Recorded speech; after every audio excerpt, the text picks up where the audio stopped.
The middle class isn't as screwed over as I said in my previous post. I'm sorry for the miscalculation. Now, don't get me wrong, the middle class still have it much worse than they did 40 or 50 years ago, as shown by this chart right here. Since 1971, the percentage of Americans that are in the middle class dropped from 61% to 51%, so that's in the tens of millions. I made a post a few days ago right here about China having a worse money problem than the United States. There was one calculation I did not double check, and it was one that made the middle class look like their income was dropping over the past 40 years. That is not the case. I'm sorry about that. Every other piece of data that I provided in this post is 100% solid. I quadruple checked it yesterday and today. But there's still a difference between middle class income in the 1980s compared to how it is today, especially if you compare it to CEO pay. In 1984, the nominal median household income, this yellow line right here, was around $22,000 a year. And you could see it has steadily grown to about $80,000. And that $22,000 a year in 1984 was worth about $66,000 today. Now, if you look at 1984 to today, you could see that middle class income has actually risen a bit slightly, maybe 10 to 15%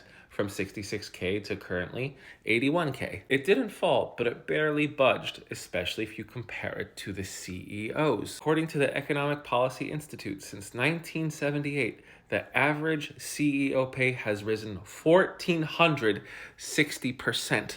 So worker compensation rose about 18% since that time, and CEO compensation has risen over 70 times that amount. And if you look at the other post, which I have referenced in the caption, you could see that worker productivity over the past 40 years has increased by 70%.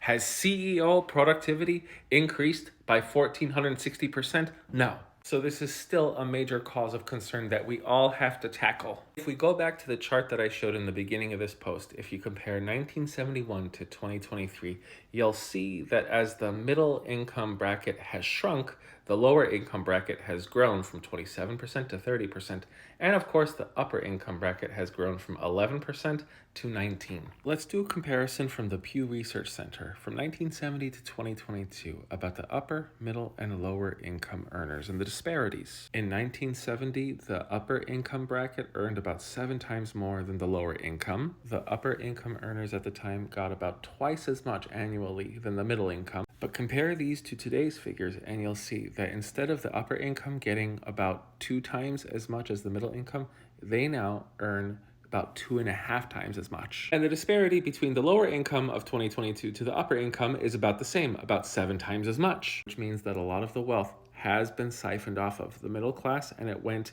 to the upper income earners instead of the lower income earners, where maybe that money would have gone a lot further and helped risen people out of poverty. Either way, the majority of the post I made a couple days ago was right, but there was that one calculation I messed up on, and I hope this was enough of a correction for you guys. I am the Geo Hussar. I will never not admit my mistakes, and please don't tell my wife that. Thanks for watching.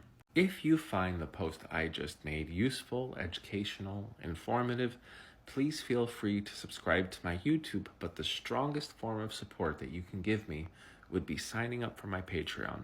Thanks.